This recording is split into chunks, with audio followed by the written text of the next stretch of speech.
Blog Talk Radio.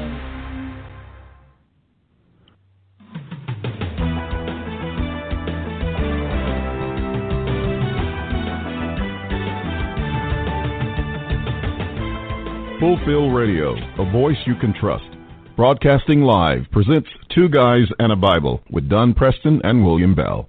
Join us each week at 7 p.m. Eastern, 6 p.m. Central as we bring you exciting, sound, challenging, and comforting messages regarding the end times. Thank you for tuning in today.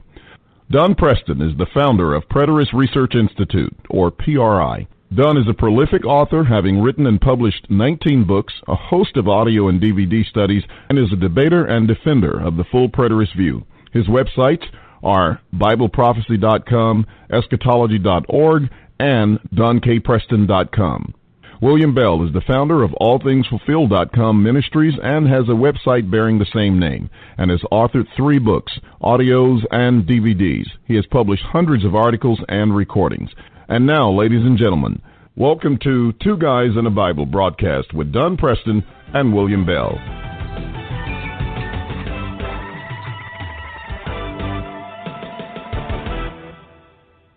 Good evening, ladies and gentlemen. Welcome to Two Guys in the Bible, right here on Fulfill Radio, a voice you can trust. I am William Bell, and with me tonight is Dr. Don Preston. Don, how are you doing?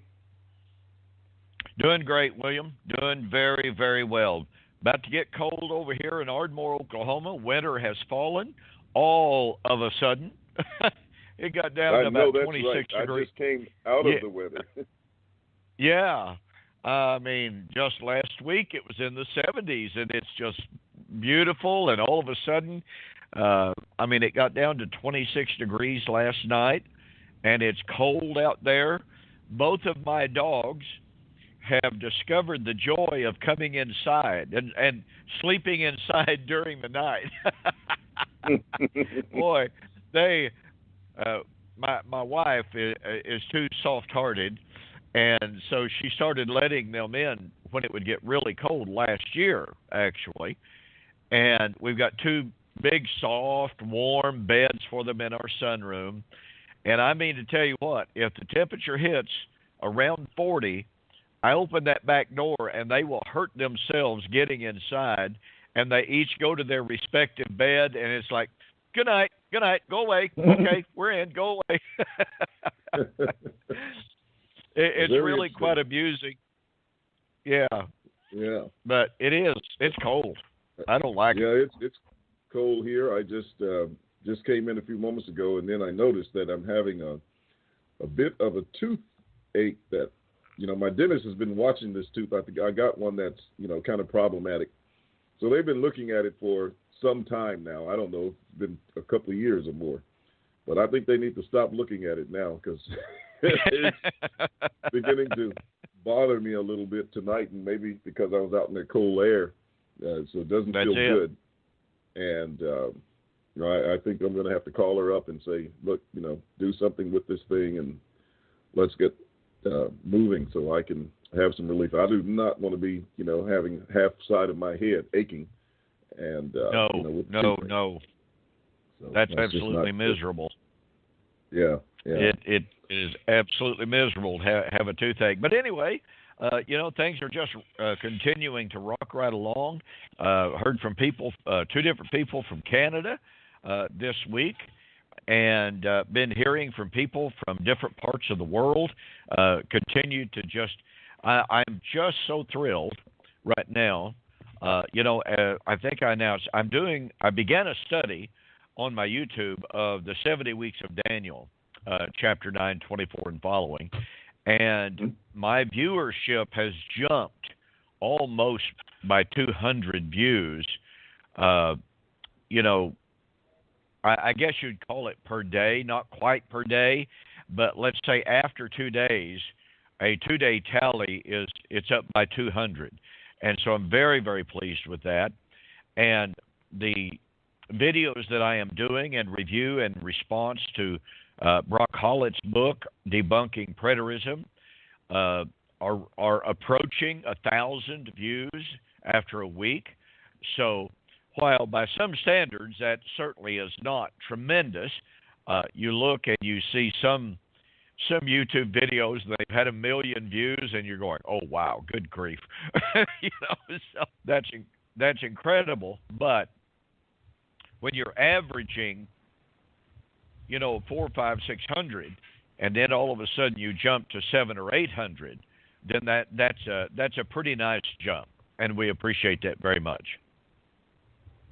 Yeah, that's really, really good to have, the kind of traffic. And it's well overdue, I think, for the effort and work that's been put out there and giving people an opportunity to learn. But then again, I know some of it has to do with, the people who put a little bit of confidence in those who think that they are able to refute covenant eschatology. And so when you have that dynamic going on, in addition to providing, just excellent lessons day after day and, week after week, year in after year, it's definitely going to cause an increase in those who view. And so, that's just a testimony to your consistency and the quality of the messages that you present. And it's very well, good. What's interesting, I appreciate that. What's interesting, I'm sorry. What's interesting to me is that a week or so ago, an acolyte, I will use that term, of one of our outspoken critics, he appeared on my YouTube calling me a coward, a liar, et cetera, and saying I didn't have the courage to answer any questions that could be posed, and he had a list of questions from this outspoken critic, a man that I personally have blocked, and I think you do too. But nonetheless, he just appeared literally out of nowhere, calling me a liar, calling me a false teacher, all this kind of stuff, saying I didn't have courage to answer the questions. And I responded, I said, number one, you don't come on my YouTube comment section and start calling me names and start demanding that I answer your questions. I said, if you want to engage in dialogue, then that's one thing. If you're simply here to call names, then you're not welcome. And by the way, you will be blocked. And I said, now, since you've made some accusations about what I believe or don't believe, here are a series of questions that you will answer. I said, now, when you provide the answers to my questions and to my arguments, I said, I will be more than happy to respond to the questions that you have copied and pasted, because I can tell you this, those questions are some of the most illogical, presuppositional, fictionally based questions that I have ever seen in my life. One of the questions, William, for instance, was, is it your belief that a spiritual being must have spiritual blood to be alive? And I'm going, seriously? That's actually supposed to be a bit. Yeah, what is spiritual blood? My goodness gracious. Well, I posted my questions. He ignored them and came back and said that I had to answer the questions. I reminded him again of what my rules were. He's not going to just come on there and make demands of me. He has no right to take over my YouTube channel and my comment section. But if he would answer my questions, answer my arguments, I would address his questions. They're not his questions. They belong to the other man. All of a sudden, he's disappeared. Hasn't said a word, hasn't posted another comment, and the same is true over on Facebook, in which I've been posting the same arguments in response to this one individual who does the same thing. He copies and pastes the comments from this one individual preacher. He doesn't think for himself. I don't think he's ever had an independent thought in his entire life. And so I told him, come on my Facebook page and make demands of me. If you want to engage in dialogue, let's go for it. But you don't come on here calling me names and making demands of me. That doesn't work. It's not your page, it's mine. Well, he has all but disappeared himself, except for now he's just sniping. He pops up again to make some snide, sarcastic bitter remarks, but no arguments. And that's kind of the way of it, William. And as you and I have discussed on this program before, you know that you're making headway. You know that your arguments are powerful when men who consider themselves to be the absolute champions of the anti-preterist movement, they come on, they take pot shots at you, but when you demand that they answer your arguments, when you answer their arguments, and then you demand that they answer yours, and all they do is, number one, they ridicule, they call names, or they disappear, then you know that they realize they cannot answer the arguments. And that's exactly what has happened on YouTube. It's exactly what happens on Facebook. And so, I have people ask me all the time, they said, Don, how do you put up with all the name calling? How do you put up with all of the sniping? I had somebody send me a very kind email this week, just absolutely amazed at the hateful, the caustic, the ungodly attitudes of people who just attack me incessantly. And I just told them, they said, what is the motivating factor? And I just responded. I said, well, number one, with certain individuals, you can sum up their attitudes in one word, and it's called jealousy. And I said, what's so strange and telling about one particular individual who literally stalks me on Facebook? I said that individual had been kicked off of one Facebook page after another for his ungodly attitude, his ungodly postings. So what does he do? He established his own Facebook page, and now when I try to post in response to him, my posts are completely moderated, and he will not allow me to post my responses. That's telling to me, William. It's extremely telling. He realizes he can't answer the arguments, and so he, quote, moderates my comments, and what that means is he doesn't allow my comments to be seen. Very telling indeed. Oh, yeah, it happens. And I'm familiar with the kind of behavior you're talking about because it happens, to me as well, and happens, on a consistent basis.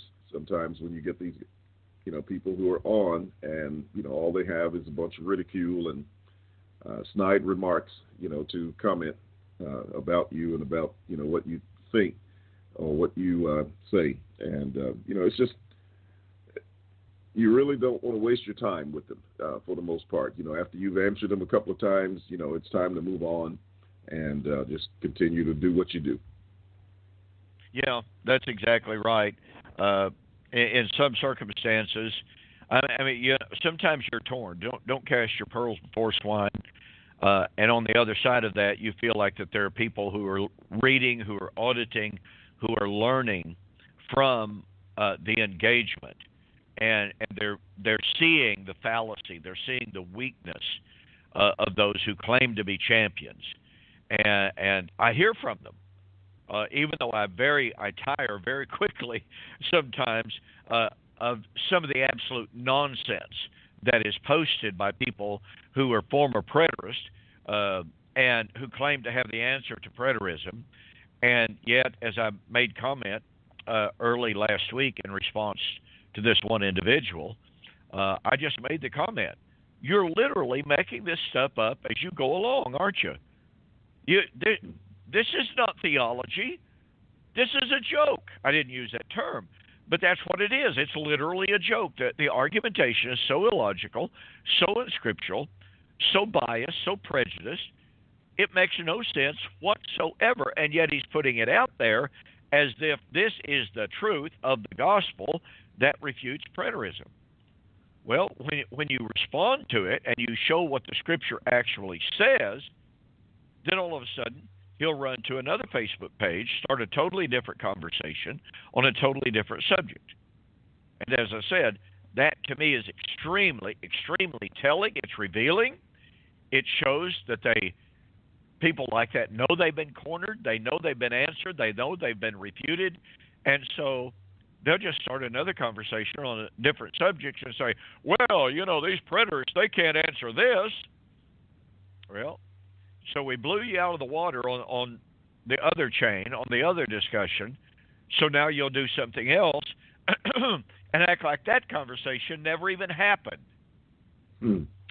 So, yeah, it's frustrating on one hand, but again, on the other hand, you receive private remarks, private emails, private conversation, private messages that say your responses are so helpful for me to better understand how to answer the objections.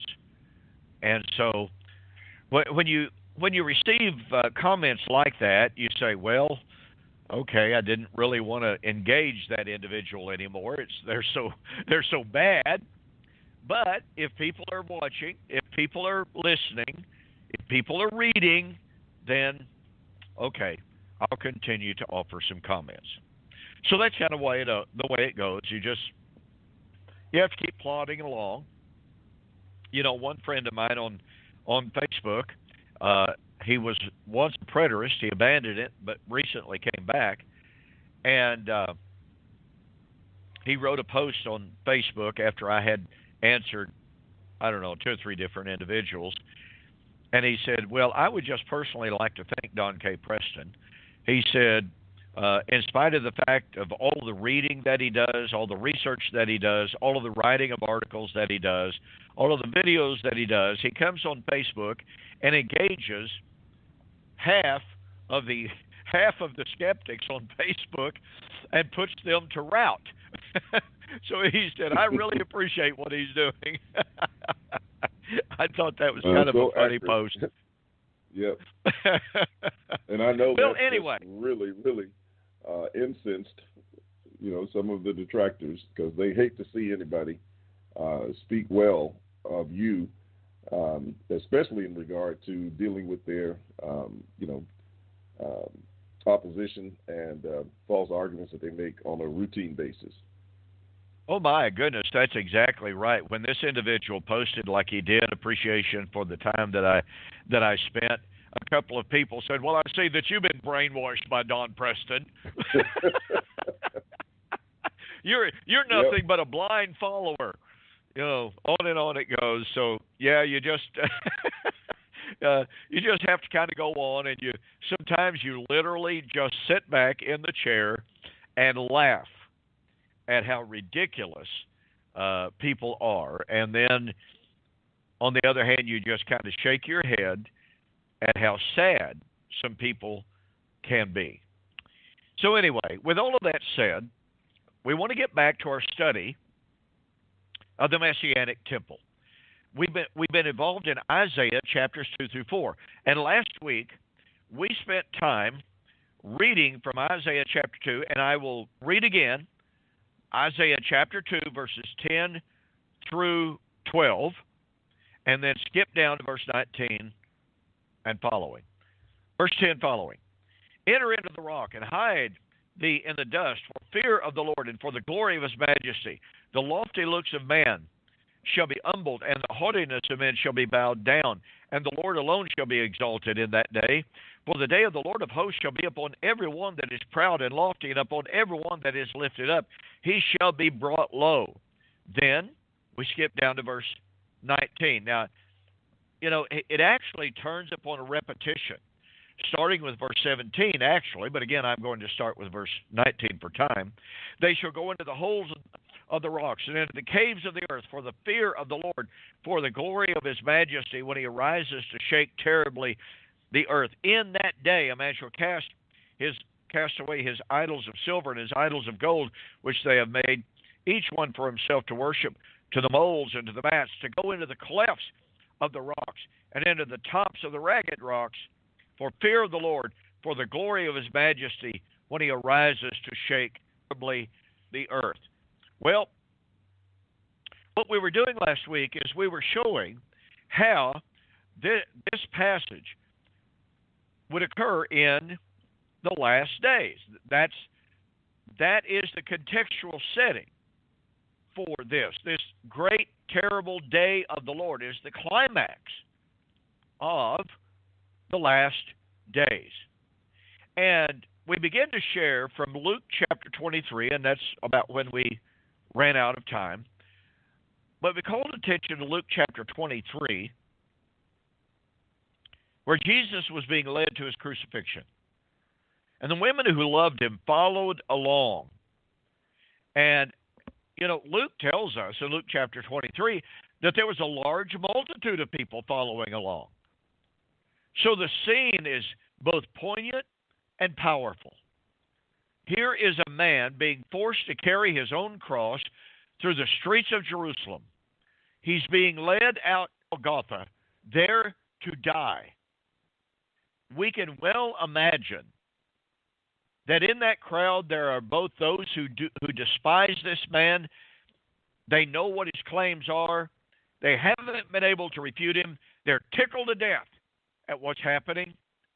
There are others who have witnessed his miracles, and they know this is a man of God. Kind of makes you wonder from time to time if maybe Nicodemus was there. I mean, after all, he had gone into the Sanhedrin and talked to them. So one can imagine the mixed multitude, and again, Luke says it was a great crowd that followed along. And in that crowd, there were women who loved him. And they were so torn emotionally of what was happening, and they're weeping and they're crying. Turns to them.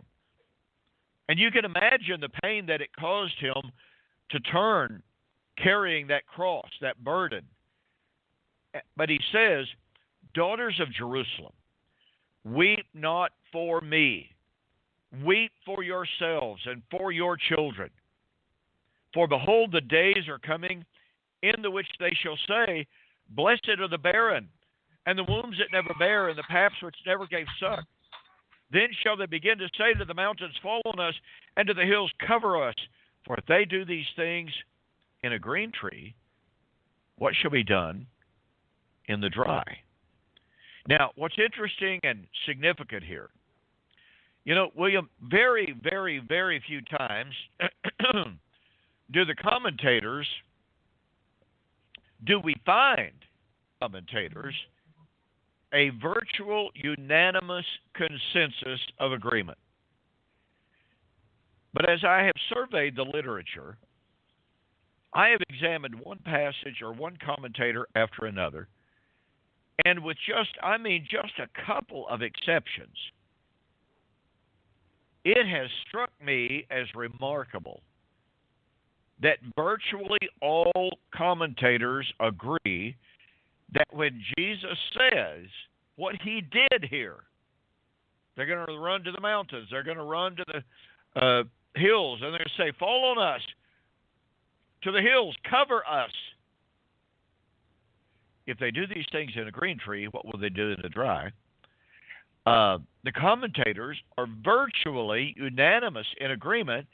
Jesus is predicting the fall of Jerusalem that would come in that generation.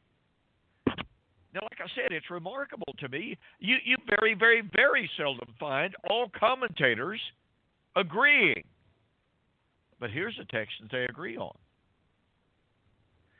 Now, what does this mean for us? Well, Jesus is citing directly from Isaiah chapter 2, 19 and following. And by the way, the commentators are agreed on that as well. Now, by the way, Isaiah chapter 2, 19 and following is Hosea chapter 10, verse 7 and 8. The language is a little clearer and a little more in sync with Luke chapter 23, but they're parallel passages, so it's not that big of a deal. The point of it is, Jesus is quoting Isaiah's prediction of the last days. What would happen in the last days? The climax of the last days would be the day of the Lord of hosts, when the Lord would come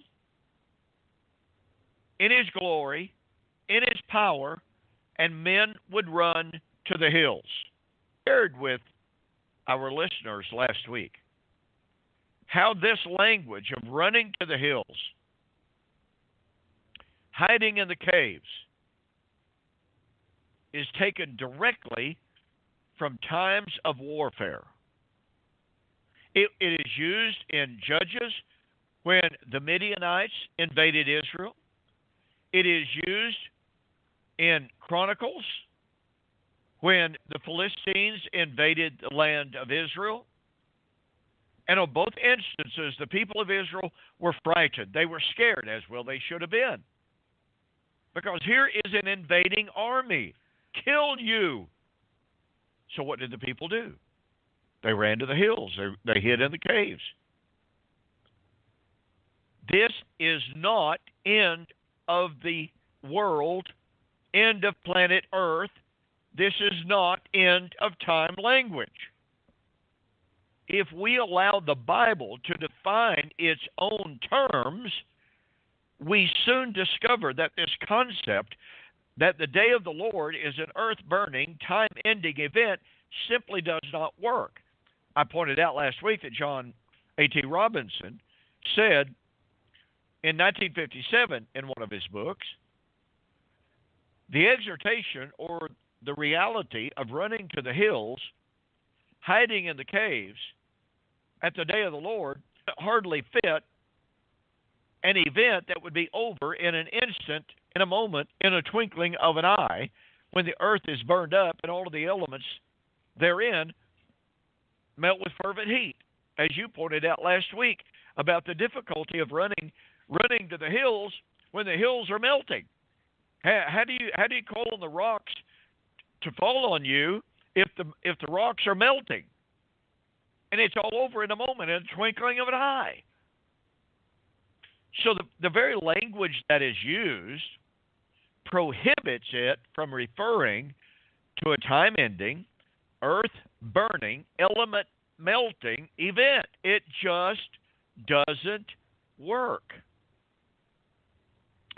Now remember, temple would be built during that period of time. During the last days, obviously prior to this great day of the Lord, but that great day of the Lord would seemingly be the climactic consummation of the building of that temple.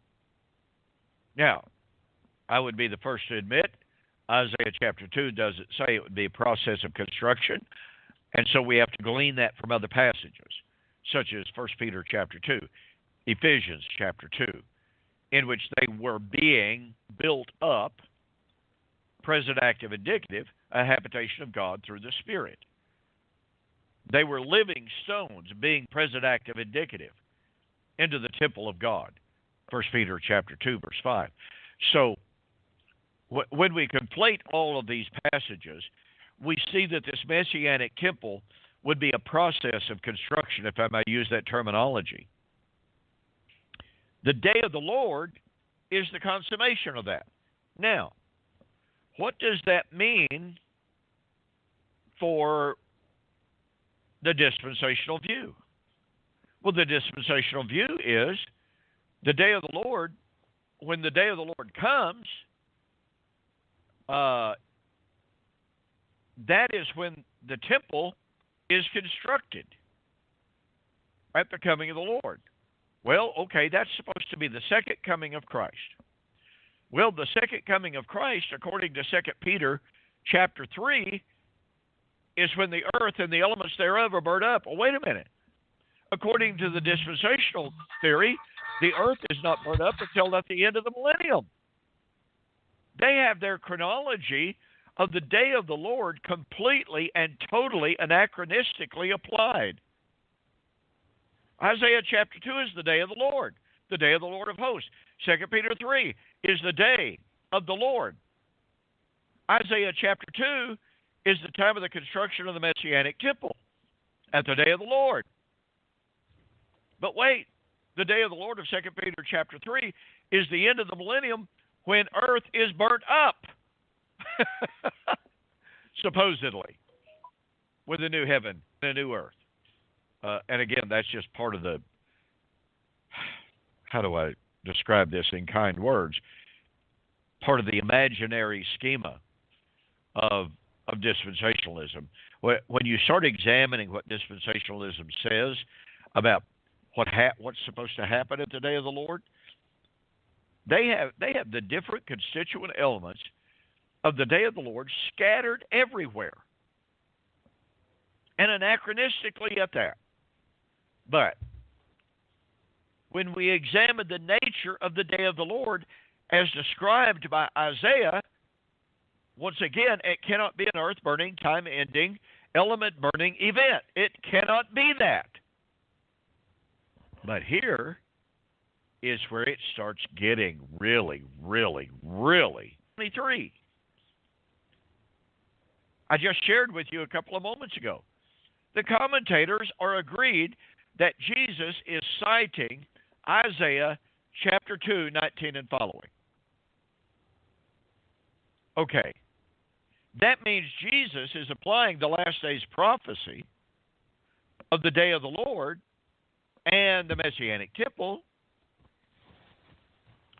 to his generation, climaxing in the fall of Jerusalem in AD 70. That's a very William, key point, Don. It should be emphasized. Go ahead and drive that home for us, William. Well, I saw this years ago and put it in my book, Who is This Babylon? I've put it in my book, Like Father, Like Son. To me, this is such an incredible point. So go ahead and develop that out just a little bit more for us. I've been doing all the talking here. Well, no, I wanted you to continue with what you were doing. I just wanted to add some emphasis, to have you add some emphasis to it, that these prophecies that so many people are trying to take, out of the book of Daniel, out of Isaiah, out of Zechariah, and force them into some, earlier time of history, just do not work when he says that this was the time of the day of the Lord. And, that is one of the just key points. And not only do you have the prophecy speaking of the day of the Lord, but he talks about some of the attendant events that were related to it, such as, what you've been developing about the house of the Lord being built. That is, the Messianic Temple is part of that. And, the sanctuary, it is the time of the judgment. And in other passages, it points out the feast days, which were the end of the harvest feast days that were involved in, the time. And so all of those pointed to the time of the end. All of them pointed to the time of the day of the Lord. And Jesus quotes these passages and applies them, as you were saying, to the time of the end, to the destruction of Jerusalem. And yet these guys come back and want to argue with the Lord and basically say he doesn't know what he's talking about. I mean, when you read Luke chapter 23 and verse 28 and following, where it says, Jesus turning to them said, daughters of Jerusalem, do not weep for me, but weep for yourselves and for your children. For indeed the days are coming in which they will say, blessed are the barren wombs that never bore and breasts which never nursed. Then they will begin to say to the mountains, fall on us, and to the hills, cover us. That's directly quoted from Isaiah chapter 2 and following.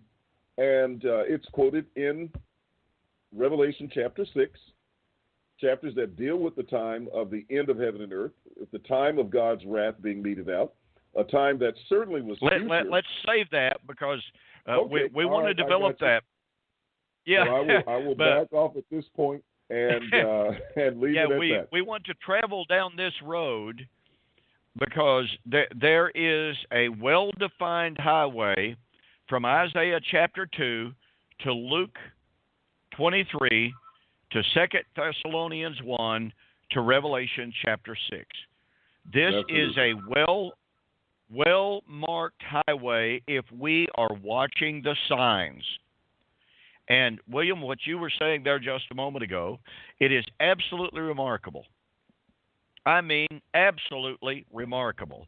When you start talking to people and you show them, Jesus was quoting from Isaiah chapter 2. Jesus was applying that to AD 70. And they stand up and they go, that simply cannot be true. It cannot apply to AD 70. And you're going, well, what does it apply to then? Are you saying that it applies to the end of time? If you do, then that means at the end of time, men will have time to run to the hills and hide in the caves. Is that what you're saying? Well, that's not what I believe. Well, okay then. It's got to apply to a time when men could run to the hills and hide in the caves. And they really, literally are arguing with Jesus. They're arguing with Paul. They're arguing with John. In other words, they're arguing with the Holy Spirit who caused, obviously, Jesus and Paul and John to apply Isaiah chapter 2 in the same identical way. And so this, and like I said, I saw this connection years ago. And it was one of those epiphany moments where I was just like, whoa, hang on here. It's real easy to see what Isaiah is talking about. And you touched on something there a moment ago, William, that we will develop as we continue to study Isaiah chapters 2 through 4. And that is that the fact that there are other constituent elements of this day that prohibit it from being applied to an end-of-time event. It simply cannot be applied to an end-of-time event. And so when Jesus echoes, not only echoes, but when he quotes Isaiah chapter 2 and applies it to AD 70, when we could go back to Isaiah chapter 2, we can see there that Isaiah chapters 2 through 4 is undeniably a reference to a time of judgment on Israel, which is what Jesus was predicting. Then we have absolutely perfect harmony. And yet, I'll never forget this, William. Some years ago in New York, Ed Stevens and I had a debate with two Reformed millennial guys. And in one of my presentations, or I should say in one of the Q&A sessions, somebody asked about the day of the Lord to define the day of the Lord. And in my response, I marched through Isaiah chapter 2 through 4. Now, obviously, it was an abbreviated presentation. And yet, the point was so clear and so powerful that when the moderator turned to the main spokesman of there were two men debating, Ed Stevens and me. When the moderator turned to them and asked them if they wished to comment on my remarks, they literally just looked at one another. And the main speaker said, well, I've never heard that before. I've got to go home and study that. Well, I appreciate that honesty. I appreciate that candor. And it was some years later that word got to me from an individual who had seen this preacher and asked him his views on eschatology. And he said, well, I have to tell you something. I am like 99.9% a full preterist, and it was a direct result of the debate that I was in New York. He said, I have never in my life experienced anything that day. He said, it turned me upside down. Well, once again, you have to appreciate the candor, appreciate the honesty of that individual in sharing those thoughts. And that's the power of Isaiah chapters 2 through 4. Yeah, it is impossible that there has been, a debate where there hasn't been some conversion of some person from their futurist view to the subject of eschatology. I wanted to go back just a moment to the concept of they're crying out to the rocks, fall on us, and to the hills cover us. That's similar to the statements that Christ made in Matthew 24 about the fleeing event, and also in Luke. And, as they're saying that this doesn't apply to Israel, and they're trying to make it apply to something else other than the time of 70 A.D. Well, I had a fellow trying to respond to some comments that were made by the former Hebrew Israelite guy, Elvin Israel, and me on our most recent radio broadcast this past Sunday. And he was claiming that Matthew 24:30 was a reference to all the world, in other words, the globe. So I asked him the question. I said, okay, then, where are they going to flee to in terms of, if this is coming on all the globe, to where are they going to flee? And, of course, I got no answer to that. But that just becomes another one of those problems, and I just thought I'd mention it in connection with what was being said here. But, as we say, there's always someone, and this gentleman here came as a conversion, if you please, out of one of the debates that was held, and here he is now, teaching other people. Well, that is absolutely correct. I don't think I've ever had a debate in which there were not people who contacted me later saying, you know what, I attended that debate, or I've watched it online, or I've got the DVDs or MP3s or whatever, and I thought you were the craziest person on the face of the earth, but now I believe what you're saying. It's absolutely the truth. And so, even the debate that I had in Indianapolis in 2008, William, it was a 2-night debate. I had double pneumonia during the entire debate. I would leave the debate, go back to the room, and, excuse the language, just upchuck. I would throw up everything I'd eaten all day long. I was absolutely teetotally miserable. And yet, on the second day of that debate, a couple of preachers approached me and they said, would you mind going out to eat with us? We'd like to buy you lunch.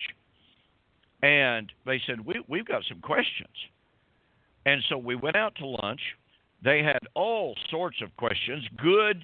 So they were not antagonistic. They were not adversarial. They literally were students.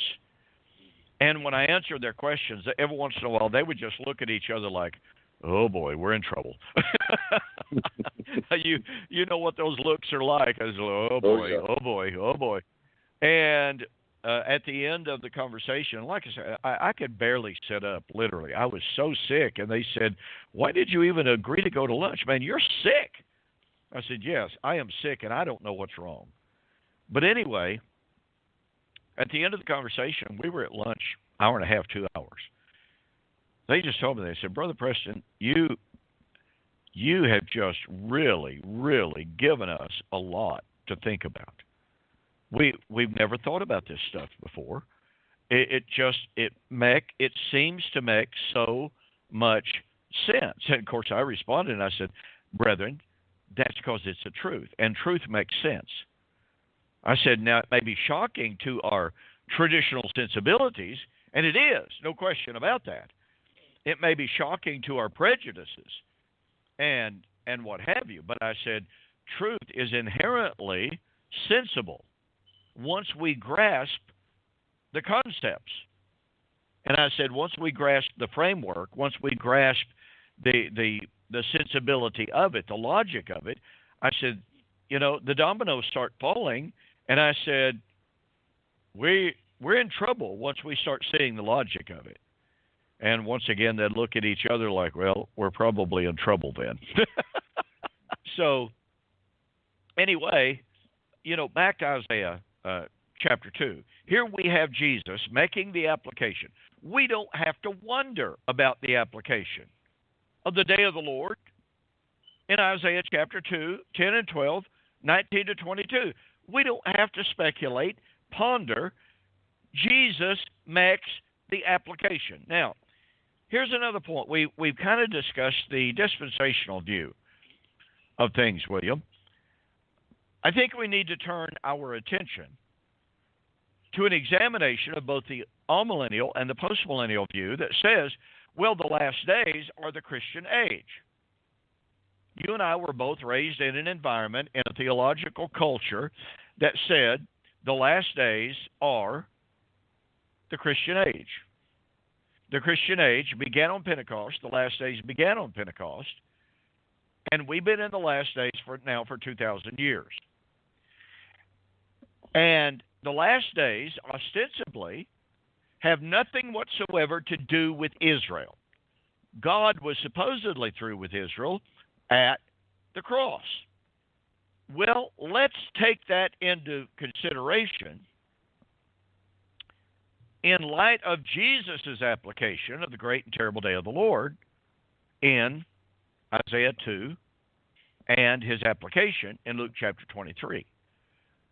If it's the case that in Luke 23, 28 to 31, Jesus applied the day of the Lord language to the fall of Jerusalem in AD 70, then that means that the day of the Lord was in AD 70. But wait, the day of the Lord of Isaiah chapter 2, the day of the Lord, therefore, of Luke chapter 23, was to be the climax of the last days. Well, wait a minute. If the last days are the Christian age, then that means that AD 70, by Jesus' application of Isaiah chapter 2 to AD 70, that means the Christian age ended in AD 70. Well, I think that's kind of problematic. Mm-hmm. That doesn't work at all. And that raises a question. William, if God was through with Israel at the cross, why was Jesus applying Isaiah chapter 2 to something that was going to happen to Israel in AD 70? Why is Jesus bothered anything about Israel since God was supposedly through with Israel at the cross? Why worry about what's going to happen in AD 70? Just let it happen and go on. But instead, Jesus is applying a last days prophecy of the day of the Lord to what would happen to Israel in AD 70. William, I find that extremely problematic to those who define the last days as the Christian age. What think ye? Yeah, I would say the same thing. It's very interesting that you have the Bible saying that Jesus died in the end of the age. That is clearly before the Christian age began. It is clearly before the day of Pentecost even occurred. And then on the day of Pentecost, you have the beginning of the last day. So in other words, what you have is two ends juxtaposed, right to each other and or up against each other. And so you got the end of the Jewish age and the last days of the Christian age, but it's the beginning of the last days of the Christian age. Rather interesting, I would think. It makes you wonder, when this alleged end of the Christian age starts, is it going to be the last days of the heavenly age? Because that's the logic that they're using. Well, it really is, if you want to call it logic. It kind of fails the test of logic when you get right down to it. Oh, absolutely. But the whole thing gets back to what we've discussed on a previous program when we discussed the identity of the last days. Back in Genesis chapter 49, here we have Jacob telling what would befall his sons in the last days. Well, this is Israel. This is the 12 tribes. Well, if the last days of the Christian age, why is Jacob concerned about what's going to happen to Israel in the last days when Israel stopped being a focus of God and his dealings with Israel at the cross? But as is so typical, William, and you know this as well as I do, in the traditional amillennial view, there are disparate views about the end of the Jewish age. You have the view that says the Jewish age, the Mosaic age, ended at the cross, and AD 70 was a sign that it had ended. You then have others who actually goes so far as to say, in fact, Stafford North, who was a Bible professor at what back then was Oklahoma Christian College. I think it's called Oklahoma Christian Science, Christian College of the Science and the Arts now. Some of them call it OCUSA. And nonetheless, he was a professor of Bible there, a very, very sharp man, very, very erudite, well-read, but he wrote 2 books.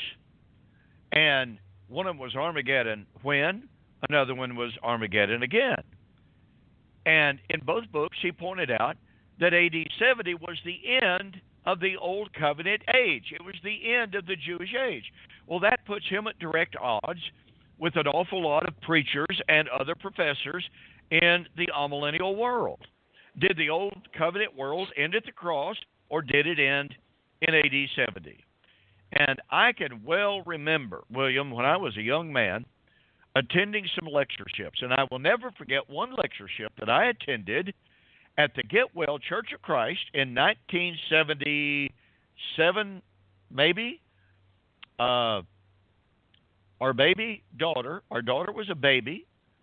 My mother, my wife, and my baby and I attended the lectureship there at the Get Well Church of Christ.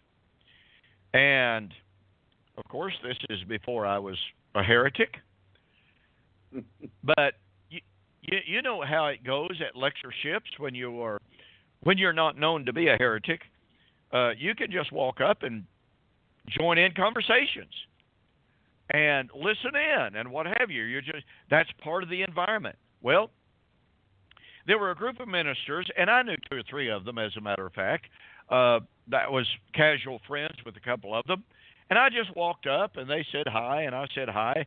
They continued their conversation. And the question was there a transitional period between the cross and AD 70? Or was there a transitional period between the cross and Pentecost? And then this group of 4 or 5, perhaps 6 preachers, all 3 of those views were being stated. Now, mind you, this is in the fellowship that claims to have all the answers. We got the truth, the whole truth, and nothing but the truth. And yet in this group of 3 preachers, as I listened in, one man spoke up and he says, listen, there had to be a transitional period of time between the cross and Pentecost, because if the Old Covenant passed away at the cross, the gospel wasn't probated, didn't begin to be probated until Pentecost. That would have been 50 days without any kind of a law whatsoever. That simply cannot be right. Someone else spoke up and said, well, I think that's true to a certain extent, but what about those Jews in the far-flung regions of the Roman Empire that didn't even hear the gospel for years and years and years? Are we supposed to believe that they're automatically condemned now that the gospel age has begun? And are we supposed to believe that the law of Moses was nailed to the cross, and now here they are living by faith to the very best of their ability? They're justified by faith, even though the law of Moses is in effect, but now the law of Moses is not in effect, and their faith doesn't avail anything whatsoever? How does that reflect on the mercy and the grace of God? Oh, well, we just, no. Colossians chapter 2 is just too clear. The law was nailed to the cross. And 1 or 2 preachers spoke up and said, I'm not so sure that's what that passage says. Well, that's just anathema to even suggest you've got doubts about that. But it was so fascinating to me. And again, I had just begun my own personal struggles. I wasn't about to jump into that pond full of alligators. And so I just stood and listened, amazed at the variation in the views represented by these 5 or 6 preachers, all of whom were, quote, representative of the amillennial world. Now, had I been able to ask then some of the questions that I would pose now, I suppose most of them would have run screaming from the scene, except the individual who said there had to be a transitional period of time from the cross until AD 70. He would have said, see, that's what I'm saying. That's what I'm saying right there. But this whole concept of the importance of realizing that Isaiah chapter 2 through 4 is dealing with Israel in the last days, and that what is said of the last days simply does not fit the definition of the last days as the Christian age. It doesn't work. It will not work. It cannot work when we define the last days as the Christian age. Now, how does that reflect upon our subject of the Messianic Temple? It reflects directly on it. The Messianic Temple was not, therefore, since the last days are not the Christian age, the Messianic Temple was not to be constructed in the Christian age per se. It was to be constructed in the last days of the Old Covenant age, and was to serve as, and to be symbolic of, if you may I use that terminology, of the everlasting kingdom of Christ. It is not a literal physical temple, and we'll get into that as we proceed in our studies here, obviously, but it was to be constructed in the last days. During that last days, let me express it like this. In the last days of the Old Covenant Temple, the New Covenant Temple would be constructed, would undergo construction, be in the process of construction.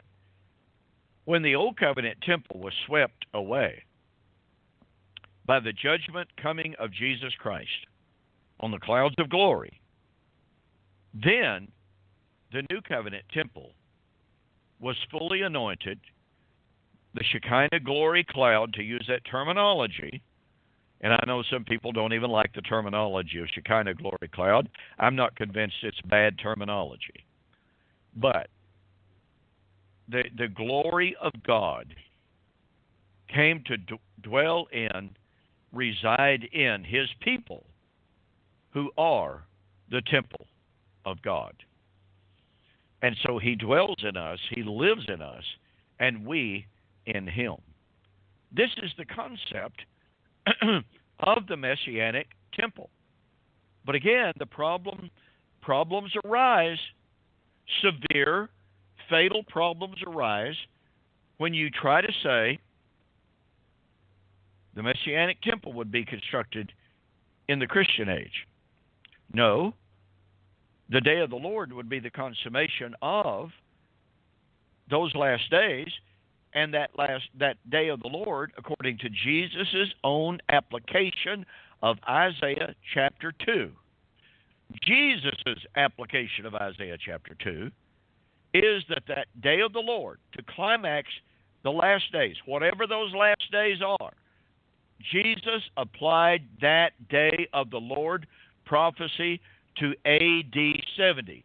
We do not, therefore, have the right today to say, oh, well, you know what? Isaiah 2, 19 and 22, that was AD 70. But the last days refer to the Christian age. What kind of a mishmash does that make of the prophecy? Are we supposed to believe that it jumps from a reference to the entirety of the Christian age back to AD 70, and then it continues on with the discussion of the Jewish War of 66 to 70 in chapters 3 and 4, and then goes back again to the Messianic Temple in the Christian age? I mean, does that make sense? I suggest to you, it doesn't even make good nonsense. It just doesn't work. When you understand that Isaiah chapters 2 through 4 is one harmonious, organic, united prophecy, it does not jump back and forth. It's not spasmodic. It is united. And that means that the Messianic Temple was to be constructed in the last days of Old Covenant Israel's covenant age, climaxing, according to Jesus himself, in Luke chapter 23 in AD 70. And in our next program, we will see how Paul the Apostle fully agrees with that assessment. In the meantime, folks, we are out of time. Thanks so much for joining us here on Two Guys and a Bible on Fulfill Radio, a voice you can trust. William, great to be with you again. I will say good night and God bless. Thank you for joining the Two Guys and a Bible radio broadcast. On behalf of Dunn Preston and myself, we'd like to say have a very pleasant day and may God bless. Until next time, we'll see you on Fulfill Radio, a voice you can trust.